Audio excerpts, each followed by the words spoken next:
Hello and welcome back to Breakdown and Banter. My name is Hader and I'm your host as usual. Today I'm joined by two fantastic guests. We're still waiting on Abdul, but I've got Roger and Paulie. How are you both doing today? We've had a few hours now to digest the results. How are you feeling?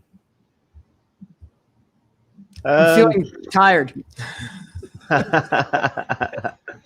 Yeah, like we've got away with something there, but yeah, we'll take it. Absolutely. Paulie, I know you've had a few drinks, so yeah. Hours ago. Who are you, the police? Like, I'm not driving. I think we've got Abdul coming in as well. Yeah, here he is. Abdul, my man, how are you? Abdul is driving. Looking sharp, mate. How are you doing today? Thanks, man. How are you doing? How are you? Yeah, not too bad. I was outside trying to... Sorry, mate, you're cutting out there. Yeah, carry on. You keep on cutting out. Okay, he's just gone. No problem. I'm going to mute you. Okay, guys, let's just get straight into it. Look, I will be honest. I needed the sort of time to, as Paulie knows, and obviously as Roger saw me on Twitter, I needed time just to kind of digest the result a little bit. I think the Chelsea result put a smile on my face. As you can see, I'm a little bit more chirpy today. But look, let's just start with it. Roger, I'm going to go with you because obviously you commented under one of my tweets, and I was saying, look, I do feel that it feels a little bit like we're going into Jose Mourinho's third season in terms of the mood going into the season. When you look at the transfer window we had as well, it was a lot of frustration. The fans were unhappy. And to me, it seems, I just don't think the players out there look as bad as what they have showed the past two games. I know it's 2 games, but for me, it just feels like something's not quite right. And there seems to be a slight undertone. This is, again, my reading of it. I can see Paulie looking at me like you're an idiot, but there's a slight undertone for me. It's a look of love. This negativity that I'm a bit worried because, it can turn very, very quickly. We won today, but if we'd lost today, you never know. There's 2, 3, 4 defeats in a row and you're looking at a really, really difficult season. Yeah, well, let's look at the facts. So, did we lose? No. So we got away with it, even though we didn't play our best. But, we've been notorious bad starters. I know we can't afford to have a bad start because City and Liverpool are much better than us at the minute. So we need to stay on the coattails. But, Brighton had a good win last week, so had the tails up. Last year, Chelsea drew, Tottenham got beat 3-0, Arsenal got beat. So it's a difficult place to go. We beat them 3-0. They've probably got that still in the memories, and that's not going to happen to them again. And they've started well, and we've started poorly. But you've got to remember we've come away with a result. So I don't think it's that bad, like you're saying, that something's missing. I don't believe that at all. I think they need to sort out that. I lost count of how many crosses that are coming through, and the back post, it's coming to the guy at the back post. That needs to be fixed because Wan-Bissaka's position and Bruno Fernandes for the second goal, all he's got to do is switch on there, and it's 2-1, and we come away with it, and we don't see the drama at the end. But at the end of the day, we come with a result, but it's not doom and gloom like everyone else is thinking. No, it's embarrassing, it's this and that. It's just not that bad. It's 2 games. I agree with that. I just want to read out a few comments. Hi, Gaynor. Hope you're well. Sometimes it's good to win ugly. Yeah, I agree with that. I think that's important. That's what good sides do. They win ugly. They win when their back's against the wall. I would agree with Roger. My biggest thing, and we might as well talk about the defensive issues now. For me, Solly March, how many times, Paulie, did we see him get the ball at the back post from across? How narrow? We've seen lots of images go around how narrow the defense was. And when you think about it as well, if we were playing a better side, we would have been punished really badly today. They hit the woodwork about 5 times. We got away with it massively, didn't we? The 3 points are massive, but it was a massive smash and grab for me. Yeah, we play very narrow by design, and that's partially because they're not going to hurt you from out wide. We don't actually concede a ton of crosses, and we are actually statistically fairly good at defending them. But if we're playing so narrow and they are going to use width, then yeah, sure, they'll pump in a lot of crosses, and in which case it's inexplicable to have, if you are playing narrow, why that back post seems to be open all day. Like if you're going to be so narrow that Wan-Bissaka and Shaw are going to be late getting out to the flanks to stop a cross, then it only serves logic would only serve to say that Wan-Bissaka and Shaw should be narrow enough to pick up a cross at the back post if the ball's going out to the opposite flank. So something needs to happen there and be fixed. Not so like if you want to play narrow, that's fine, but your fullbacks have to be able to pick up that back post. And like everybody's saying, it's good to win ugly. It's early in the season. You don't want to be the team that starts out hot and then burns out. You look at what Chelsea did last year. They won 5 in a row in September and October and then never got going the rest of the season. So it's fine to do this now, but more importantly, we only won 2 games last year after going 1-0 down. So the fact that we not only we had a couple of games where we did come back and go 2-1 up only to concede another late goal, which is what happened today. But the fact that we came back after conceding such a late equalizer and going and getting a win is so important for this team to going forward to say, don't put your heads down, especially in today's game where they seem to call a penalty for everything, that if you concede a goal late, it's not over. You just go like pump that ball into the box and something can happen. The game is not over until it's over. And the more games you win like this, the better off going forward, that you develop that attitude that we had back in the Ferguson era of it's never over and we can always get another. Yeah, well said. I'm just going to read out I think it's Wilson's comment here. Hello, mate. Thank you for getting involved tonight. Make sure you hit the like button. Make sure you hit the subscribe button. Get all your comments in, guys. I've got an amazing cast of guests here today. I mean, look at they're brilliant. So make sure you get as many questions in as possible. He says here there's definitely a lot of work to be done. Defense and going forward, which is basically everything. But I guess it's because of form. Now, look, we do have to remember we didn't really have a preseason. So, yeah, the players look undercooked. But to come away with a victory, I've had a bit of perspective. I had some time to cool down. I've had a nice steak dinner. So, I'm feeling a bit more happy and I am feeling a bit more positive about the situation. Abdul, I'm going to come to you. I don't know if you can hear me. I mean, you're freezing quite a lot. You're just smiling at the screen. But look, mate, talk to me about the tactical setup because I wasn't too sure going into the game when you looked at Lindelof and Maguire. I thought Ole was going to start by having talked him up but now quite I can't hear highly. you, though. Can you hear me? Yeah. Okay, cool. So Your voice I was just went not away too sure. completely. Oh, okay, no problem. I was not too sure about the centre-back pairing, if I'm being honest, going into the game, and the sort of issues that we were worried about was the pace of Connolly, especially. That definitely caused a lot of troubles for the centre-back pairing. But how did we set up? I can't hear you, man. Can you not hear me? Can you hear me now? Just jump back out and jump back in. I'll pass this over to Rodri. Sorry to all the listeners. We're just having a few technical difficulties. Rodri, I'll pass this over to you. When you looked at the way we tactically set up, I wasn't really sure about centre-back pairing, and I wasn't too sure about the midfield. I didn't think Pogba looked right at the races. I don't think he has done since he's come in. I mean, do you think Ole got that wrong today? Well, no, because we won. So, basically, I do agree with you, though. There's a few individuals that are not up to standard that we expect, like Pogba. Like I say, he had coronavirus 2-3 weeks ago, so we don't know how that's affected him. That could have affected him. It obviously has by looking at him because he doesn't look the same player, but he's going to take a couple of weeks to get rid of that. So, yeah, it's just individual, but defensively, we do look shaky, and that needs to be fixed because people are just going to exploit it. And like you said, someone said before, better teams will punish us. So we need to get it fixed and get it fixed quickly. Matic, I thought, played well when he come in. I think that he's a must player for us at the minute because his experience and his calmness on the ball. And so, and there's other players. Martial not quite up to speed yet. Mason Greenwood doesn't look up to speed, although Marcus Rashford took his goal very, very, very well. So hopefully he kicks on now. So yeah, but defensively, to answer your question, that needs to fix pretty quickly. Rodri, what would your centre-back pairing be? I'm just going to try and add Abdullah. Maguire and Bailly. Maguire and Bailly.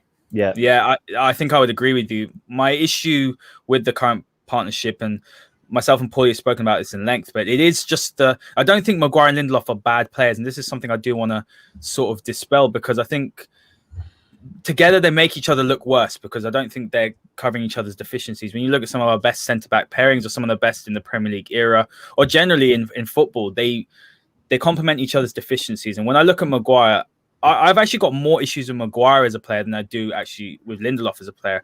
I think with Lindelof, yes, under the high ball, he's probably not very strong, but he still reads the game well. He has good passing range. With Maguire, I think the pace element of it, when we're playing such a high line, which is what you will do at Man United. And we had this discussion that at Leicester, he was next to Morgan, they played deeper.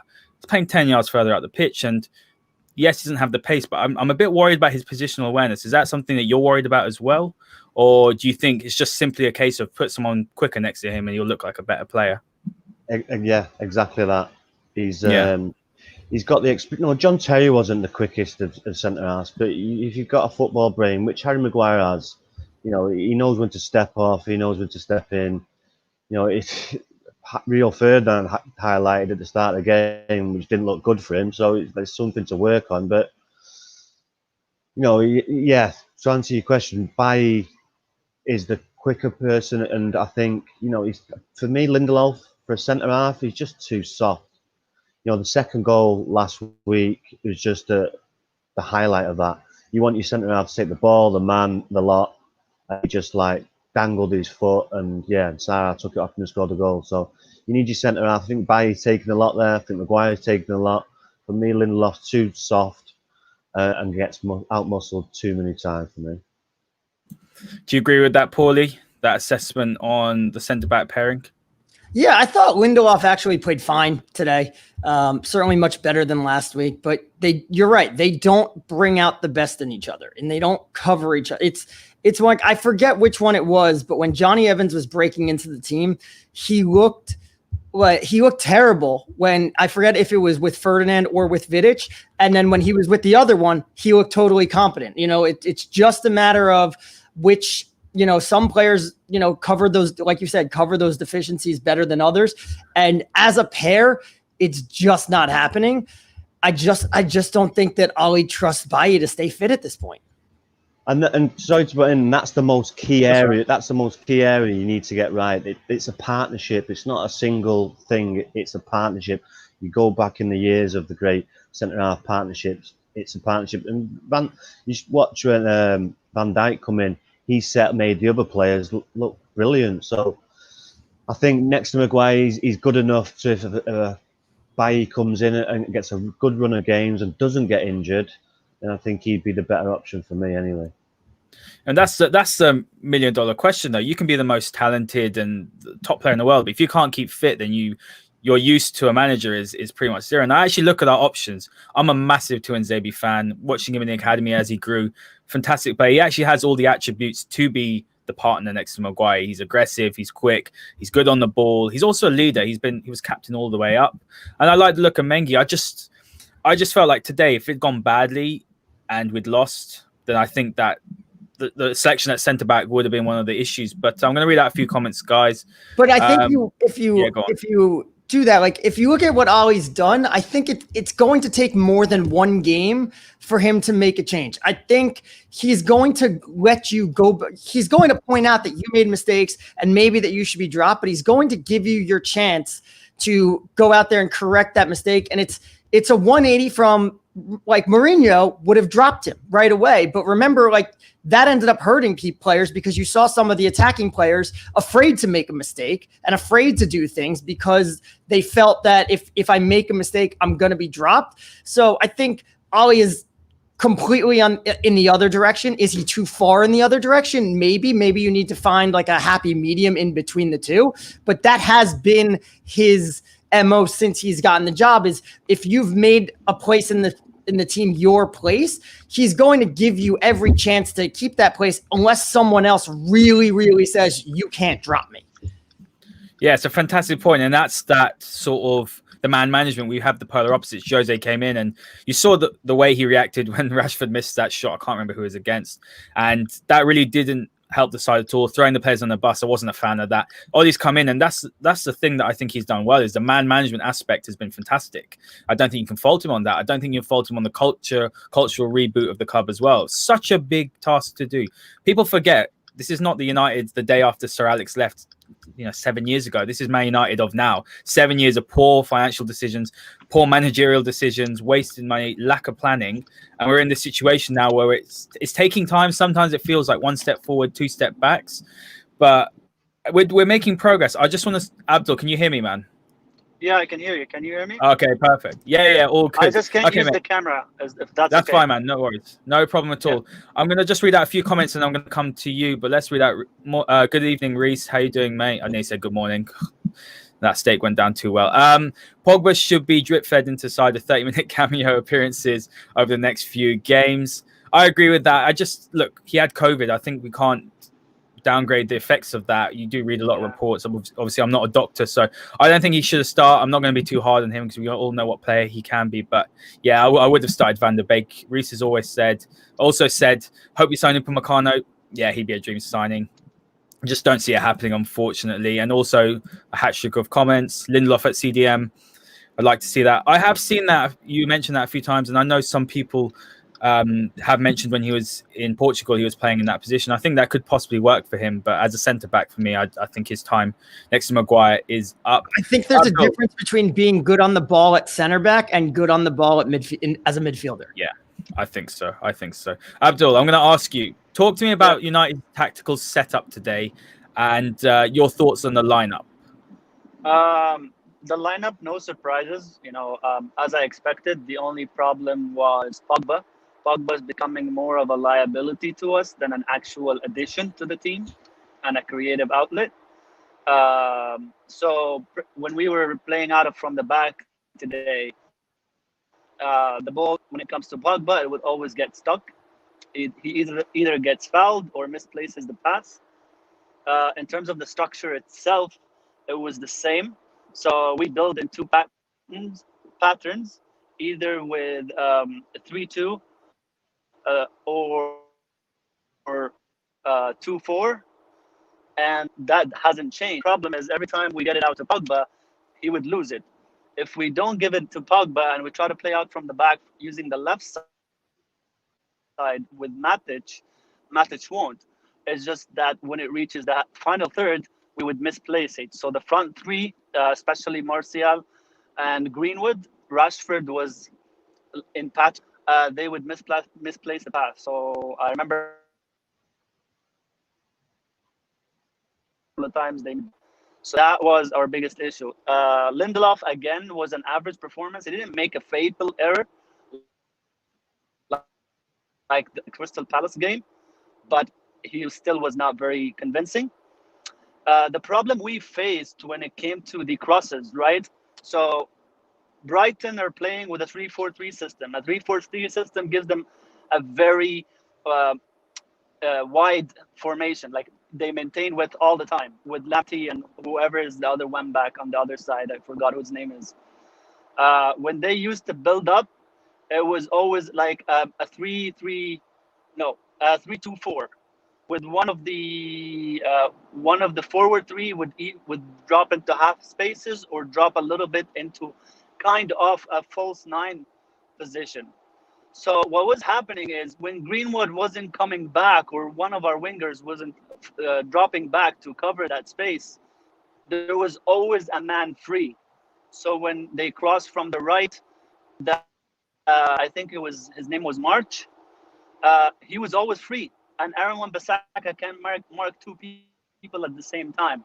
He gets drawn to one of the forwards to cover Lindelof and Maguire, and then he leaves the back post open.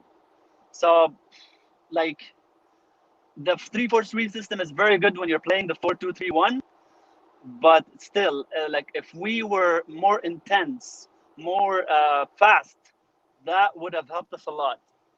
But we weren't. Our issue is intensity and speed. It's not ideas or patterns. It's intensity and speed. And you've seen it. The last 10 minutes, we were like almost giving up because we were just tired and knackered. Just clear anything inside the box, and that's it. Yeah, no, I that's I my agree with take that. as far as yeah. Yeah. Sorry. No, what I want to add to that, Abdul, is do you think then it's a fitness problem rather than a tactical problem? Yeah, definitely. Because the front four, we were so happy with them, and we were raving lyrics about them during the post lockdown because of their technical abilities. You don't lose the technical ability over the holidays. You know, Rashford, Greenwood, Martial, and Bruno, they still have those abilities. The coaching did not make them lose it or anything like that, like people talk about on Twitter. It's just that they're very, I don't know how they lost their fitness that fast, but they're very rusty. Like Martial is a person who dribbles with the ball at his feet, and he's very good at that. His touch was poor Nothing today, is wasn't sticking it? to him. Yeah. Exactly. Nothing is sticking to him at all. Like every ball that came out to him, he wasn't involved to begin with. So when every ball come out to you after not even being involved, you lose it. Then of course every attack we tried to make is gonna die. So, and add to that the misplaced passes, then you have nothing up front. Our problem wasn't so much as at the back, except for that back post issue, because they were attacking with a very high width. It was what we did in front. So there were a lot of turnovers for Brighton just because of our misplaced passes. Yeah, absolutely. So that's what I'm trying to say. That like it's intensity and speed that was very bad. Yeah, absolutely. Thank you, Abdul. That's a fantastic summary. Roger, I'm going to come to you with a comment from Sutherson. Hello, mate. Thank you for getting involved. I'm not sure I agree with your comment, but look, always keep them coming. We're going to put everyone's comments up, whether you agree with it or not. I just want everyone to have their say. But he says here that fans who are celebrating this win must be out of their mind. Bad performance, and we were so lucky. Many positions require changes. We are Man United, no settling for mediocrity.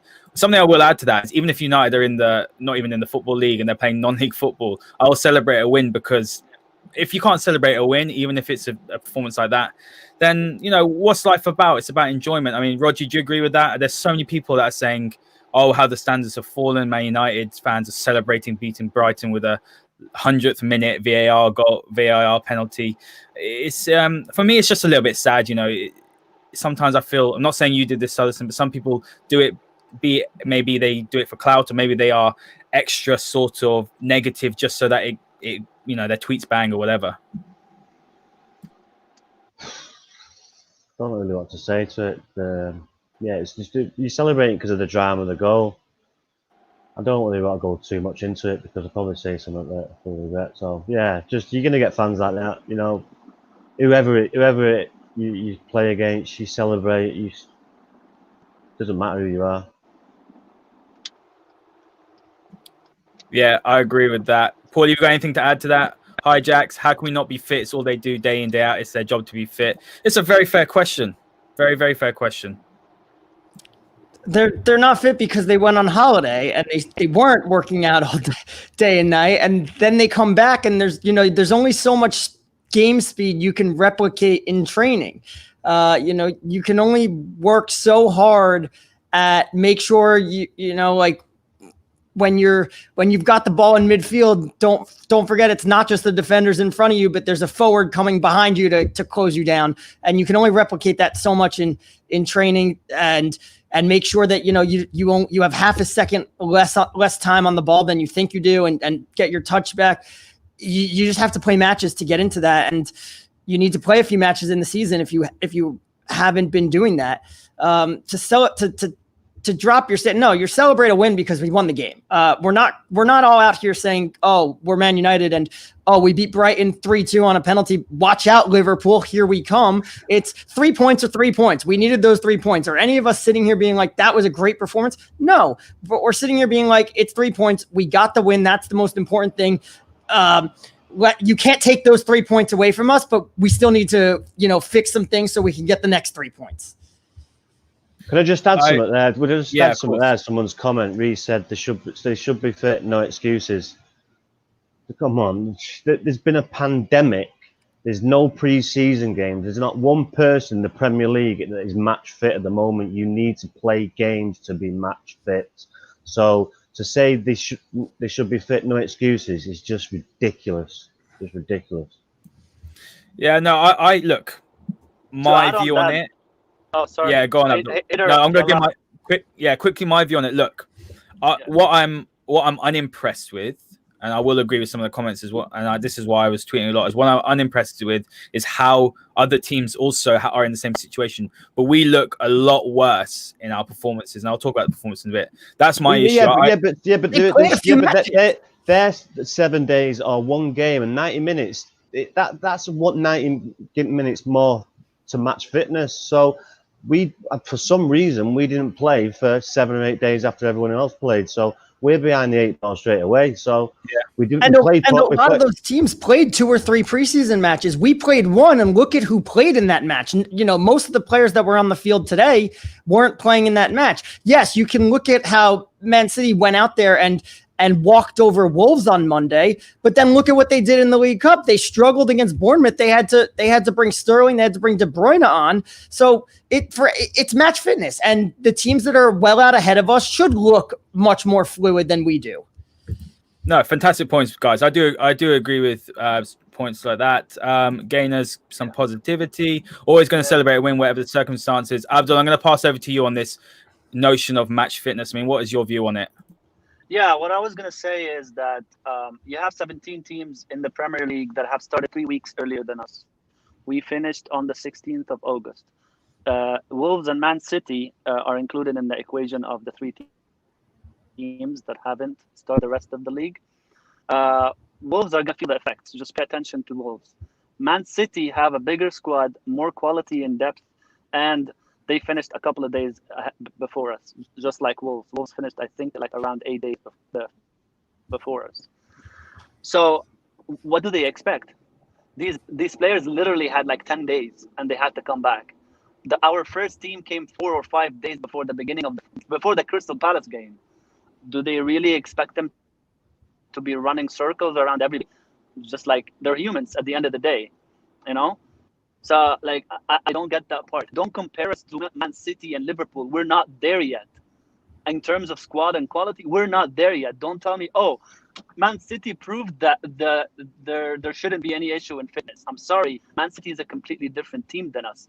And their patterns of play and their style have been ingrained in them over the past 4 years under Guardiola. We have only been with Ole for a season and a half. So, like, you have to take the entire picture, please. Like, it's really, really mind-boggling when people take these things very, very lightly. The psychological aspect of the game, the confidence levels, the fitness levels, these are no small issues. These are huge issues in football. And I can't believe I know fans want to win, but you have to be reasonable. You have to be reasonable. And something to add, that don't forget, after the lockdown, everybody came back and played 9 matches, as did we, in however much amount of time. We also played 2 FA Cup matches. So when your barometer goes from 100% fit to maybe now you're 60% fit at that, and then everybody's season ended and they had a month off before to recharge to 100 and then start building up their match fitness. We had 2 weeks, and then we played in the Europa League. So if our barometer only gets reset to 80% in those 2 weeks, and then we're playing again, and then you have a month, literally only a month, and now we have to start building it up again. So we are very behind the 8 ball compared to many other teams. Yeah, absolutely. I'm just going to read out a few comments, and I'm going to come to you, Rodri, for your final word on that. Jamie Gretton, hello, mate. Ollie's right. We'll take 4 or 5 games before we see how we was last season. Yeah, I agree with that. Look, winning today, it cannot be underestimated how important that was to get 3 points for the confidence. Santosh Morali, I agree with the match fitness issue, but what about Bayern, Champions League champions? They don't know any signs of physical fatigue. Thoughts on that? To be honest with you, I don't really want to talk about Bayern because they're a completely different animal to us. They're the best team in Europe. I don't think that's who we should be comparing to. I wish we were Bayern. I mean, their whole structure, I mean, let's not talk about it because I will get upset. Obviously, our current structure. Abdul, you're getting some love here from Wilson. Bless up, Abdul. You're spot on. Abdul, yeah, fantastic points. A hitter on Bayern. Okay, so that's even funnier. Bayern are on a high. They're high off their mind. They just won the treble. And after that, their team, you know, they feel invincible right now. They feel like they'll play any team and they'll beat them, you know? And the moment they came up against someone who's on a high like them, Sevilla, because they won the Europa League, they're also a team that's on a high, not the same quality though. They almost got beat. Bayern really got saved by their goalkeeper on multiple occasions. So you have to take that into account too. Yeah, absolutely. I thought Sevilla were fantastic the other night. Great points, Abdul. Great points, Paulie and Roger. Roger, I'm going to come to you about Bruno Fernandes, because what an impact he's had in his short time at Manchester United. And I saw a few people, again, they were commenting on he hasn't really been at top form. Obviously, no one has, and we've already discussed the fitness issues in that regard. But what I will say is the absolute nerves of steel from the lads. Top right-hand corner, 100th minute penalty, absolutely fantastic. And the second point I'll make is that he got a goal and assist and didn't play very well. And how many times have you seen over the past 4, 5, 6 years where a couple of our United players will play badly and they'll not affect the game at all? But Bruno still doesn't play to high standards, but he still affects the game. He's still either key passes, he's still making things happen, goals, assists. I mean, he's a proper United player, isn't he? Yeah, and that's the players we need to bring in. And, if them players are not available, that's why probably Ole's not bringing them in. So he's identified the players that he's wanted, and he's probably sticking to his gun, and just the people upstairs are letting him down on the minute. But yeah, to answer your question, Bruno Fernandes, that's the quality of players we need to bring in, who don't play it to the top standard, but the crosses and as you say, that penalty, to put it in the top corner, knowing that it's the last kick of the game. If you miss it, it's a draw. But if you score, it's a win. It's a great position to be in as a player. And he had nerves of steel, top corner. Difficult side to go with the right foot. Yeah, it was a good finish, and like I say, it was a good 3 point, because Brighton did deserve something out of the game. They were far better than us, but like I said before, the amount of times over the years that I've seen United start poorly, play badly, and still win, and that's a sign of a good team for me. So yes, there's things to work on, but it's not doom and gloom. We won, and upcoming weeks will tell us where we're at, because we've got some tough fixtures coming up: Tottenham, Chelsea. So we'll see where we're at. I'm sure we'll see Gareth Bale next week when Tottenham come to Old Trafford. So it's a big couple of weeks, but like I say, it's 3 points, and it's not all doom and gloom. Absolutely. I'm just going to read out a comment here again for Sutherson. Thank you for all your comments. We're at the stage where fans have to start worrying weekly. We don't always need a win. We just the right attitude. Not sure what to expect from this squad. Great on paper, majority are inconsistent. Look, I agree with parts of it, but honestly, mate, like the guys have all said, we're 2 games into the season. I mean, look, if we're in this stage, a month in, if we, let's say, by the end of October, then yeah, I think we should start worrying. But as the boys have made it very, very clear, the guys are unfit. Well, not unfit. They're not match fit. And it does take time. Like they said, we're humans. And we have to remember our squad is not deep. And that is a massive, massive problem for us. And how can that be fixed? In the transfer window. Is Ole in control of how we are spending our money and who's doing the negotiations, who's doing the transfer dealings? He's not. So that's why when people say Ole out, I'm just saying, look, the problem is he's not even 10% of the problem. Imagine what we was talking about before we come on air. If what shambles the club would be if we got rid of Ole now, it'd just be an absolute joke. There's key players that are just not up to speed at the minute. Martial, Pogba. Once they get a couple of games, we'll see where we're at. But yeah, it's way too soon. Absolutely, Roger. Perspective. I love it, mate. I absolutely love it. I'm gonna send a question your way, Paulie, because I know this will get the juices flowing, and then I'll let Abdul join after. Ahmed El Bahari. Hello, mate. How are you? I think you meant does Ole have tactics? Oh, what I can't believe we're still asking this after a year. Like, I don't want to slam you too hard, but like, just such a dumb question. I've been writing about this for over a year. Ole has definitive different tactics for different opponents, but they are there. And the reason you can't see them sometimes is because the players screw things up. I'll give you an example. Let's say that Rodri has the ball and your coach says, Paulie, when Rodri has the ball in this position, you're going to move to this position and he's going to give you the ball. And that's going to cause a defender to close you down, and Hader's going to be able to make a run in behind him and he's going to be wide open. And Rodri gets the ball in that position. I move. He gives me the ball. it's exactly what happens. Haters wide open, but I'm crap. I'm like Andreas Pereira. I can't do anything. So Rodri gives me the ball. I don't control it. I take a horrible first touch. We lose the ball. Next time I control the ball, I look up, I spot Hater, I make a terrible pass. And this happens over and over again. That's not the tactics that are failing. That's me failing. Or, after a few times the defense says, well, Paulie gets the ball, but he's not a threat to shoot. But so don't leave Hater wide open, back off of Paulie. And then all of a sudden, I'm useless because Hater's not open and I can't shoot from distance. So it's not the tactics. It's the players. And, we spoke about it today. Like for some reason, Matic looked like he was playing like Pogba and Pogba was like playing like Matic. Pogba wasn't trying to do anything, which is so unlike him. So it's not a tactical thing. That's where I would question Ole is Pogba. While everybody looks not match fit, Pogba looks like he had COVID recently, which we know. And so for everybody else, it's like you need to play yourself into match fitness. For Pogba, it's like you might just need a break. And shouldn't Ole know that, if he looks like it doesn't make sense for him to have been training well and then played this poorly two games in a row. You would think he's been off the pace in training too. So in that case, why start? That's my only issue with Ole in this game. That and going to a back three and inviting pressure on yourself with 7 minutes to go, and then getting exactly what you had coming to you. Absolutely. I'm going to read out a few comments. Spot on. What I will say is, before I go to Abdul, you don't come third in the Premier League and beat Pep Guardiola 3 times, beat Lampard 3 times if you have no tactics. Come on, guys. Look, you might not think that Ole's the best tactician, and that's fair to say. He's not on the level of a Klopp or a Guardiola, perhaps even an Ancelotti. He's not, but he's very early in his career. Will he ever get to that level? That's a different discussion for a different time. But to turn around blatantly say he has no tactics, I don't think many people were saying that when United went on that phenomenal run straight after the restart. I'm sure we were all thinking United are back.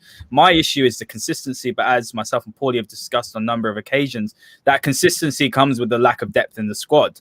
If you have someone like Bruno Fernandes who's having to play twice a week for 2-3 months, of course he's going to not be pushing at the same level that he was at the beginning. But let me read out a few great comments. Jacob OC, hello mate, welcome this evening. Sometimes to find tactics make you more predictable, but we need more bravery and ability in our squad. We just need more players of quality. Yeah. Gainer, this is a great comment about Bruno. Yeah, he epitomizes what a Man United player should be. Reese, I'm going to read out your comment. I'm sure after Brighton we play in the league, Spurs, Arsenal, Newcastle and Chelsea, we've got a tough run of fixtures. Ole needs to be backed and not just by the board, by us. Absolutely, mate. Fantastic comment. What I will say is I'm not actually as nervous in the big games because I think when we play on that counter, we're devastating. It's more the smaller teams we have to break them down. If our players get fit, because right now, to an individual, they're all just they're all not playing up to their own individual ability. That's the only concerning part. Absolutely. And I had a comment here which is just gone now. That United family, hi, how are you? Nice to see you here. And Wilson is giving Paulie some love as well. Thanks for the explanation on Ole's tactics. Now I can explain better to people asking that question because it's brain numbing to say Ole doesn't have tactics. It's just a way for some fans who don't like Ole and don't like the fact he's manager to put him down because there are divides in the fan base. Unfortunately, no, we're all United based on fans. results. If you don't get a result, you're clueless and you don't have tactics. That's as simple as that. You know what I mean? Yeah. So, you lose a game, you don't have tactics. You win a game, you have tactics. That's just as simple as this for normal fans. Like without no disrespect to them, but that's how it is. Abdul, talk more about Ole's tactics. I'm going to read one more comment out before I go to you on that. Jax said, and echoes what Rodri was saying off air. It would just be a case of starting all over again if Ole leaves. I'm Ole in and I will support him and the team all the way. Great comment. I completely agree. Look, we've seen with our managers previously, we did the same with Jose. Whether you liked him or not, the plug was pulled 2 years in. And then the same with LVG. So it's just, as Rodri said, it's going to cause more problems than solutions. Getting rid of Ole, it's not the right thing to do. Get behind the team. Abdul, talk to the listeners a bit more about the sort of what Ole did well during the run after the restart, because I think people just assume that we're counter-attacking, but I thought he was fantastic tactically. After the restart. After the restart, like post-lockdown, not this game. Yeah, post-lockdown when we were doing things well, because people are questioning whether he has tactics.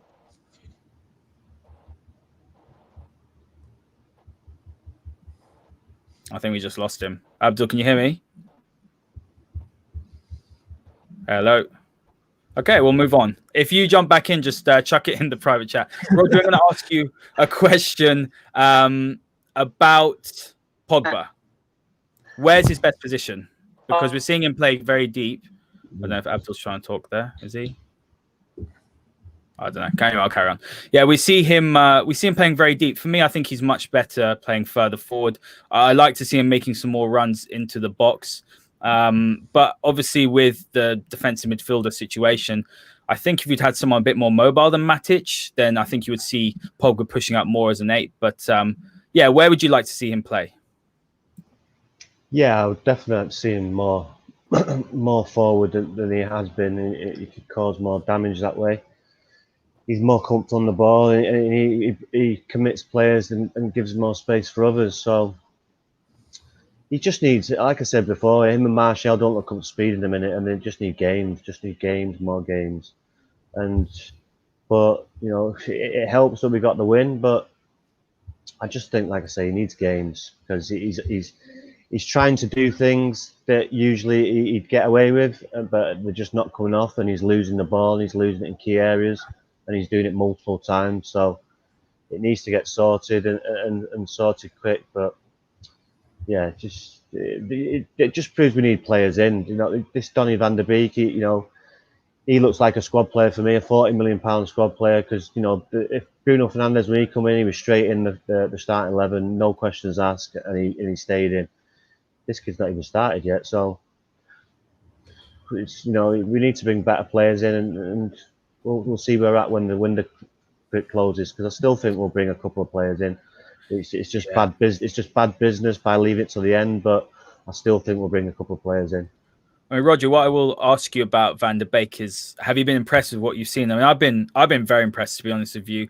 I think he offers something different. He's clearly got a footballing IQ. He's got good movement. He looked great with Mata the other night. I think that was one positive out of the Luton game. He's clearly a clever player.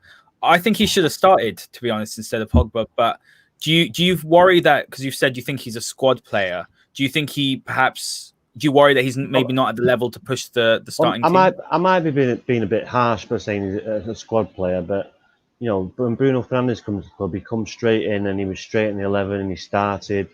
And this kid's not really yes, he started in a cup game, but that was against Luton. That's obviously to get him some minutes under his belt. So I think it might be a slow burner. Obviously, he's going to know how to play football. He's been brought up in Ajax, so that they're brought to play the right way there. I mean, tactically, everything. So he'll know all about football. You can play football. You can probably play in a number of positions because that's how they do it there. So yeah, comfortable on the ball, but he's probably looked like a slow burner that we've got to drip him in and out and get him used to the Premier League. But I've not really seen quite much of him to comment on him yet. But yeah, he played well against Luton, but you'd expect that against the quality of that he was against. Absolutely. I'm just going to read out a few comments. Guys, make sure you hit the like button, hit the subscribe button. I will be doing this show, Breakdown and Banter, every single week with Rodri. Abdul's obviously just dropped out. He's having a few connection issues. And Paulie might be a regular fixture if you like him. Tell me if you like him in the comments. I'm just going to read a few out. I'm joking. Don't do that because he might cry. So the wife might cry. The wife might cry, yeah. I think Pogba plays better box to box. He can move the ball, skim players in midfield, ping long passes from his own half. Look, he's phenomenally talented. We all know that. We all know that Paul Pogba on his day, if Paul Pogba was playing at his best, he'd be up there with the best. But unfortunately for me, I don't think we see the best from him enough. And that's my issue. That's the dilemma the manager's got. Does he leave him out and play Van der Beek and then not get him up to match speed and then he's not fit? The only way you're going to get Pogba fit is playing him. So it's just a catch-22, really. But, to me, it comes down to if everybody was match fit, would Van der Beek be in the starting 11? If you were looking at this team 3 games after the lockdown, would Van der Beek be in the 11? Like, yes, he scored the goal last week. He played well against Luton, but at the end of the day, when he came off, it was 1-0 on a penalty. Like last year, I thought in our first game against Astana, I thought Angel Gomez was the best player on the field. But at the end of the day, when he came off the pitch, it was still 0-0. Like, there's a difference between being impressive and really grabbing the match and making yourself undroppable. Like Marcus Rashford comes in, scores 2 goals against Midtjylland. He has to start again because we don't have any fit strikers. But then he scores 2 goals against Arsenal, and Van Gaal goes, I can't drop this kid. As opposed to, I looked really good, but when I left, it was still, like, how much of an impact did he have? If Paul Pogba didn't have COVID and didn't look completely off the pace, would we be having this conversation? The only reason we are is because Pogba looks so bad. Yeah, that's a fantastic point. Abdul, I'm going to bring you in, mate. Can you hear me? Is the sound all good? That's all right, mate. Look, talk to me about Paul Pogba in midfield today, because like Paulie mentioned, he was almost playing the Matic's role, and Matic was playing more of the Pogba role.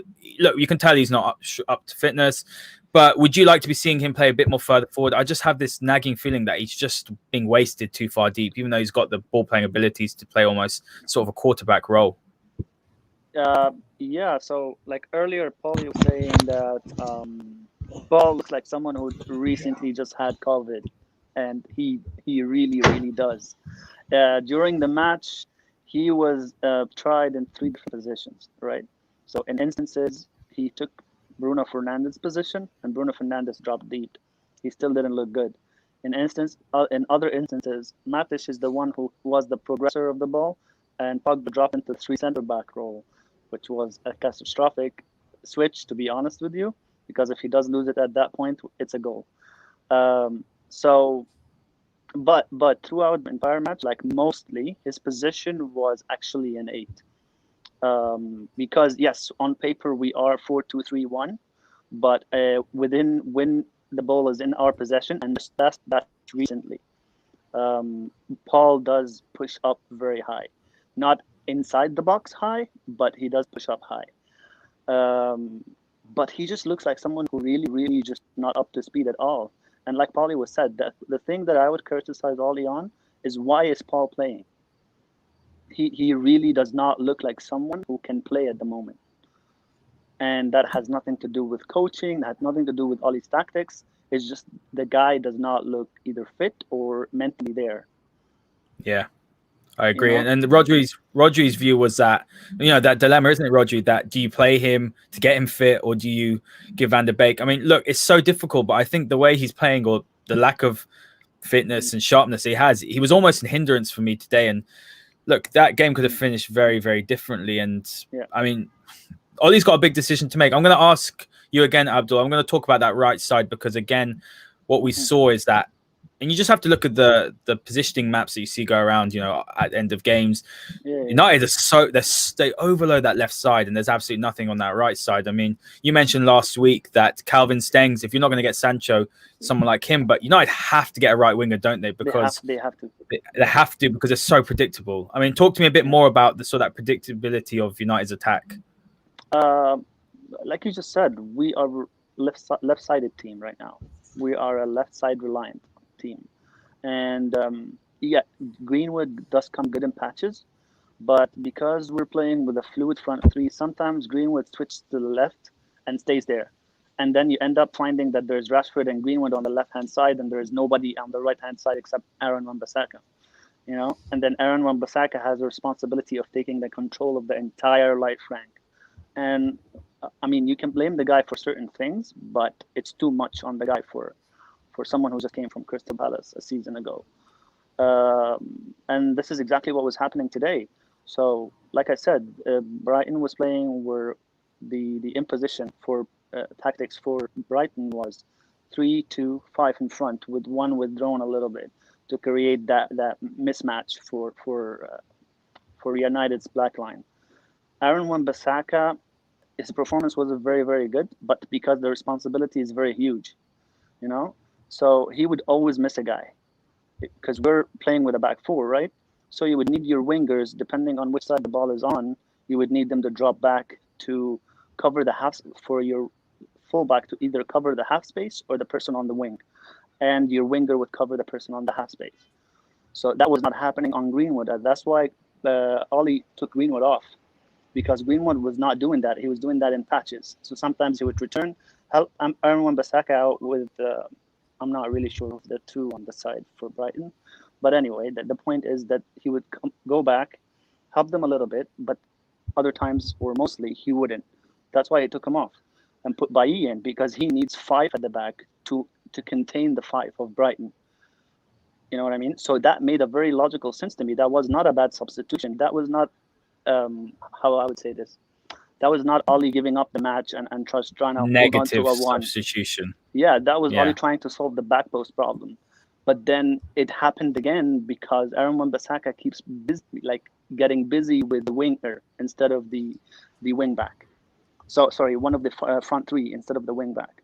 So I would always leave a person at the back. This is why I was saying that Aaron Wan-Bissaka's performance wasn't very good, but I can't blame him 100% because he's alone. You know what I mean? Yeah, fantastic points, Roger. I'm going to actually pass one point that Abdul makes. I mean, fantastic analysis. I do agree with that, and that's where, I mean, Greenwood's still young, isn't he? He's going to learn that defensive side of his game. Yeah, people that are putting the boot into him, and I think it's a bit unfair. Look, we've got a very, very young squad, 24, I think. He's also not a winger. Yeah, he's not a winger. He's a striker. I mean, that's what I want to ask you. You've taken the question out of my brain. Paulie, come on, man. You got to allow me to ask these questions. No, I'm kidding. No, so Roger, what I want to ask a 2-part question. One, did you think that Bailly substitution was a negative one? If I'm being honest with you, I saw the logic to it, but I would have wanted to see us go for that 3rd goal. And the second one is, Greenwood, he's a striker, isn't he? Yeah, you've got to remember he's a striker, yeah. So he's going to switch off, and he's not, even though he's played there a lot of times, it's still, if you've not played it for all your life and you're not coached to, it's difficult. You do switch off, and he's 18. So yeah, it's and the substitution it was the right substitution. You 5-10 minutes. Greenwood's not doing his job. We need someone with a defensive mind, and Greenwood hasn't got that. So yeah, it was a logical thing to do, to bring a defensive to shore it up. It was just Wan-Bissaka's positional and Bruno Fernandes letting his man go. If Bruno Fernandes stays with his man, then the game finishes 2-1. But Wan-Bissaka's got to sort his position out, because he's just needs to be square on. He's too square on. He just needs to open himself up, and he can deal with the situation much easier. But umpteen times now I've seen his position is terrible for right back, and the £50 million it needs to be fixed. We know his qualities, but as one-on-one and as a tackling and as defensively, but them key areas, people will exploit that, and Brighton did exploit that, and exploited it a few times. If they took the chances, it could have been 6-2, 6-3. Yeah. So it needs to be fixed and fixed pretty quickly, like I told you. Yeah, Paulie, I want you to build on that point about his positioning, Wan-Bissaka. It was poor, wasn't it? I mean, you just have to look at the pictures going around and the graphics. I mean, the amount of times he was pretty much next to or behind Maguire.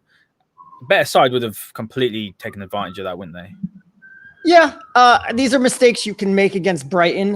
One of the things I said in the preview was, Brighton got their chances against Chelsea, but they squandered them because while there is talent in that Brighton side, if they were more talented, those players wouldn't be playing for Brighton. So there is an element of mistakes you can get away with. I also thought Wan-Bissaka looked off the pace a bit. There was a situation early in the match where he did his job. He pushed up. He was pushing up in the attack. And when we lost the ball, he kind of just jogged back. And it was Rashford who was kind of caught at right back as Wan-Bissaka was just jogging back, which was really weird. Like, you don't see that from him. Usually when he gets caught out, he gets back fairly quickly. And his positioning is always he always will normally set up to allow players to go to take him on the touchline because he knows he's going to beat you there. And he's very good at taking away the middle of the field and taking away the backwards option, because that way you only can go straight. You can't go left because then you're out of play and it's a throw-in. So you can only go straight, and he knows he'll beat you there. But if he's off the pace and he's not there, then that's going to get picked out a few extra times than it normally does. And that's what happened. And then it looks like his position, and then it looks like he's getting taken advantage of. Absolutely. Abdul, got anything to add to that in terms of the fullbacks? personally, one of my best mates, he messaged me saying Shaw's having an absolute blinder, mate. And I said, no, he's not. He's like, he's making runs forward. I said, that's the bare minimum. Look, I'm very much in the view that Wan-Bissaka does need to improve going forward, but I think that left side, I know Paulie and me disagree about this a lot, but that left fullback side, we need a better addition. Tellez needs to come in. Shaw's run set up the goal. Yeah, That's exactly what my mate said, but you know what? Like, that's clutching at straws here. Shaw at the moment is just lacking in timing and decision making. So sometimes his runs either come off too early or too late. You know what I mean? So a couple of times where Rashford was pushed to the side wide, and Shaw wants to make an underlapping run. So he decides to make the underlapping run when Rashford is about to pass it, and the ball just does not go to the person that Rashford wants to pass it to. So there's this element in Shaw, but Shaw, like, clearly right now has the intention and the instructions that you need to go forward more often than you have been doing before. Aaron Wan-Bissaka hasn't been looking the same since the Copenhagen game, and specifically the Sevilla game. Specifically, because the Sevilla game, to me at least, I know people went on Lindelof for the second goal. It was him. It was all him. So yeah, like Paulie was saying, he's really off the boil, off the pace. His mind is not. He's not the Aaron Wan-Bissaka that we know at the moment.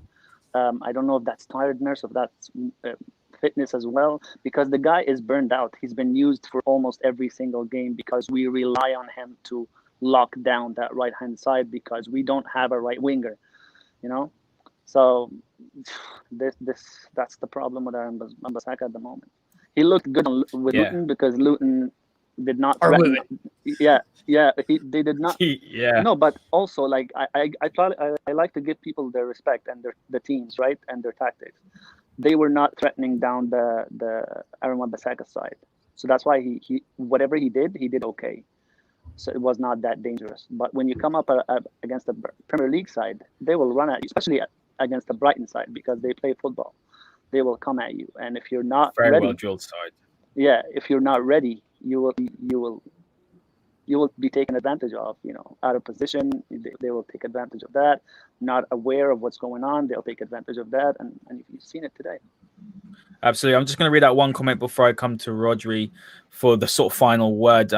Look, Jacob's right. Brighton are quality, to be fair, potential banana skin for most teams in the league. They outplayed Chelsea in the first game of the season. They outplayed us. Graham Potter's I think he's a fantastic manager. The way they're playing their football is absolutely brilliant. And I just think that we have to take that into account. They're going to beat a lot of big teams. They're going to beat a lot of big teams, I think, especially at the Amex. Rodri, final point. It's up to you. You can talk about the fullback positions and sort of the positioning of Luke Shaw and Wan-Bissaka, or you can just be positive and give your final word. I'll let you decide. So, the floor is yours, mate. And I think it's important what you just touched on there. You know, it is and what Jacob said, it is a potential banana skin. Like I said last year, Tottenham got beat there 3-0, Arsenal got beat there, and Chelsea drew there. So we won there 3-0, but that was probably still stuck in the memories, and that wasn't going to happen to them again. So that's why they've come out of the blocks, and we're not up to speed, and they took advantage of that. Well, they didn't take advantage of it because they didn't come away with the 3 points. We did. So yeah, it's a lucky escape, and we just wipe our mouths and move on. And hopefully, the players have a good training session this week. Possibly play Pogba again against Brighton, get some more minutes under his belt. And get up more players, 90 minutes, and then there was a big game against Tottenham. So yeah, like I said before, it's not all doom and gloom. But even though it wasn't a great performance, it's 3 points and we're on the board. So yeah, I'll finish on a positive note. Yeah, that's a great way to end. And I would just want to echo that as well, that it's not the end of the world. We won. I celebrated. I love a last-minute goal, especially in the 100th minute, especially a VAR goal, because you know what? I love seeing the rival fans. Yeah, because I was laughing. I was like, this is not happening. Yeah, exactly. And the rival fans love to cry, and everyone compares their players to Bruno Fernandes because Bruno Fernandes came to Premier League and set the standard. So what I will say is that, seeing Chelsea draw as well 3-3 with their disgusting kit and their £250 million worth of players, which Paulie likes to tell me is not going to work because they need time to gel. We'll have that discussion another time. But look, guys, Did thank it you work so much. today? No, it didn't work today. Look, guys, some great comments. Thank you very much for getting involved. A phenomenal cast of guests today. So thanks, guys. It's been an absolute pleasure working with you today. And make sure you give a like and subscribe to All For United, because the content is fantastic. 2 shows a day. You might see my face. So if you've enjoyed some of my rubbish jokes, then please hit the like and subscribe button. And we will see you next time for Breakdown and Banter, which will be next week, probably Sunday 9 o'clock. So we will see you then. Thank you very much and good night.